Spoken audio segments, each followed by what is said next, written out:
لال hood والی لڑکی اور بھیڑیا۔ ایک دفعہ کا ذکر ہے کہ ایک گھنے جنگل کے قریب ایک چھوٹی ننھی لڑکی اپنے ماں باپ کے ساتھ رہا کرتی تھی۔ وہ لڑکی جب بھی جنگل جاتی تھی تو ایک لال رنگ کا ہوڈ پہنتی تھی، جس کی وجہ سے تمام لوگ اسے لال ہوڈ والی لڑکی کہتے تھے۔ ایک دن اس ننھی لڑکی کی ماں نے ایک کیک بیک کرا جو کہ اس نے اس کی دادی ماں کے لیے تحفے کے طور پر بنایا تھا، جو کہ جنگل کی دوسری طرف رہتی تھی۔ اس کی ماں نے کہا کہ یہ کیک تمہیں اپنی دادی ماں کو دینا ہوگا۔ لال ہوڈ والی لڑکی کی ماں نے اس کو سمجھایا کہ تم بتائے ہوئے راستے پر ہی سیدھی سیدھی جانا اور بالکل بھی ادھر ادھر مت ہونا، اور کسی بھی اجنبی سے تم بالکل بات مت کرنا۔ یہ سن کر اس نے ہاتھ ہلا کر اپنی ماں کو خداحافظ کہا۔ لال ہوڈ والی لڑکی نے جنگل کی طرف سفر شروع کر دیا۔ اس کے ہاتھ میں ایک باسکٹ تھی جس میں اس کی دادی ماں کے لیے کیک تھا، لیکن وہاں پر ایک بہت ہی بڑا اور بہت ہی برا بھیڑیا تھا جو اس کو دیکھ رہا تھا، جو کہ بہت بھوکا تھا، اور لال ہوڈ والی لڑکی بالکل اس سے بے خبر اپنے راستے پر جا رہی تھی۔ بھیڑیا اس ننھی لڑکی کے قریب آیا اور بہت ہی دوستانہ انداز میں اس سے پوچھنے لگا کہ تم کہاں جا رہی ہو؟ اس پر اس لال ہوڈ والی لڑکی نے اس کو بتایا کہ وہ اپنی دادی ماں کے لیے کیک لے کر جا رہی ہے، جو کہ جنگل کی دوسری طرف رہتی ہیں۔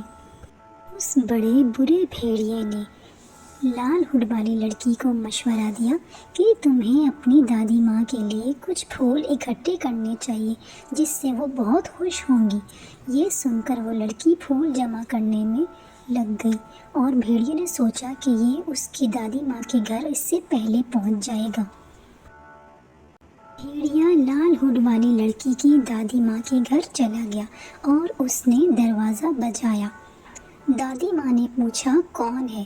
تو اس پر اس بھیڑیے نے اپنی آواز کو تبدیل کر کے بولا کہ میں ہوں لال ہوڈ والی لڑکی، جلدی سے دروازہ کھولے۔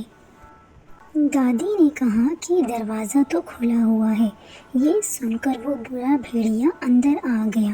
اس کو دیکھ کر دادی نے شور مچانا شروع کر دیا، لیکن اس سے پہلے کہ وہ کچھ کر پاتی، اس برے بھیڑیے نے ان کو اٹھایا اور ان کو نگل لیا۔ لیکن ابھی بھی اس بڑے برے بھیڑیے کا دل نہیں بھرا تھا۔ وہ اس لال ہوڈ والی لڑکی کو کھانا چاہتا تھا۔ اس نے الماری میں سے دادی ماں کے کپڑے نکال کر پہن لیے اور خود کو دادی ماں کی طرح بنا لیا اور ان کے بستر پر جا کر لیٹ گیا۔ لال ہوڈ والی لڑکی اپنی دادی ماں کے گھر پہنچ گئی اور اس نے گھر جا کر دروازہ بجایا، جس پر اس بڑے برے بھیڑیے نے اپنی آواز کو بدل کر اس کی دادی اماں کے انداز میں اس کو بولا کہ تم اندر آ سکتی ہو۔ یہ سن کر ننھی لڑکی اپنی دادی ماں کے گھر کے اندر آ گئی۔ لال ہوڈ والی لڑکی کمرے میں آ کر اپنی دادی ماں سے کہتی ہے کہ دادی ماں آپ کی آواز کتنی بھاری لگ رہی ہے۔ تو وہ کہتا ہے کہ پہلے تم میرا حال تو پوچھ لیتی۔ پھر وہ لڑکی اپنی دادی ماں کے قریب آتی ہے اور کہتی ہے دادی ماں آپ کی آنکھیں کتنی بڑی ہیں۔ تو اس پر وہ بھیڑیا کہتا ہے کہ ان آنکھوں سے مجھے زیادہ اچھا دکھائی دیتا ہے۔ یہ کہہ کر وہ دل ہی دل میں اس کے اوپر ہنس رہا ہوتا ہے۔ پھر وہ لڑکی کہتی ہے کہ دادی ماں آپ کے کان تو بہت زیادہ بڑے ہیں۔ اس پر وہ بھیڑیا کہتا ہے کہ ان کانوں سے مجھے زیادہ اچھے طریقے سے سنائی دیتا ہے۔ پھر وہ اس کے اور قریب آتی ہے اور کہتی ہے دادی ماں آپ کے دانت تو بہت بڑے ہیں۔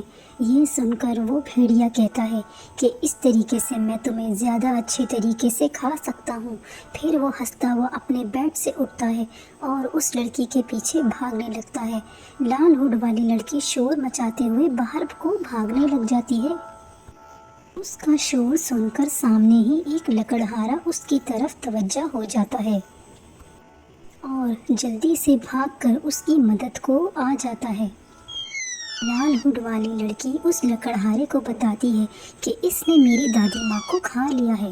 یہ سن کر وہ اس کو اٹھا کر زور زور سے زمین پر اس طریقے سے پٹکتا ہے کہ اس کی دادی ماں اس کے حلق سے باہر آ جاتی ہیں۔ بھیڑیا جب دیکھتا ہے کہ وہ برے طریقے سے پھنس چکا ہے اور اب کوئی اور راستہ نہیں، تو وہ جلدی سے بھاگنے کی کرتا ہے اور بڑی ہوشیاری سے اپنی جان چھڑا کر وہاں سے بھاگ جاتا ہے۔ دادی ماں، لال ہوڈ والی لڑکی اور لکڑہارا اس کو بھاگتے ہوئے دیکھ رہے ہوتے ہیں۔ لکڑہارا اس سے کہتا ہے کہ دوبارہ اگر اس طرف آئے تو میں تمہیں نہیں چھوڑوں گا۔ لال ہوڈ والی لڑکی اور اس کی دادی ماں نے لکڑہارے کا شکریہ کرا کہ اس نے ان دونوں کی مدد کری اور برے بھیڑیے سے ان کی جان بچائی۔ لال ہوڈ والی لڑکی نے کہا کہ میں نے سبق سیکھ لیا ہے کہ کسی اجنبی سے بات بالکل بھی نہیں کرنی چاہیے اور اپنی ماں کی بات ماننی چاہیے۔ آج کے بعد میں ہمیشہ اپنی ماں کی بات مانوں گی۔ ہمیں اس کہانی سے یہ سبق ملتا ہے کہ ہمیں ہمیشہ اپنے ماں باپ کی بات کو ماننا چاہیے اور کسی بھی اجنبی سے بات نہیں کرنی چاہیے، بھلے ہی وہ بہت دوستانہ انداز میں ہی کیوں نہ ہو سکتا ہے کہ اس کے ارادے اچھے نہ ہوں۔ مزید اچھی کہانیاں سننے کے لیے ہمارے چینل کو لائک کریں، سبسکرائب کریں